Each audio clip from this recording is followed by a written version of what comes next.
GL 350. Maşının ön hissəsində heç bir zədə yoxdur. Sağ hissəsində heç bir zədə yoxdur. 2022 GL 350'dir. 20 bin dolar start qiymətdir. 35 bin yol gedib. Lükü var.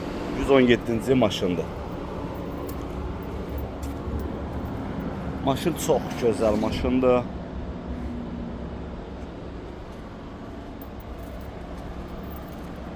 Sol hissəsində heç bir zədə yoxdur.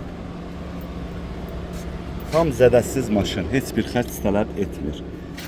Stenlik qızdırıcı, soyuducu, belə bir monitor, koju salon, lük. Bu bunun bin nömrəsi.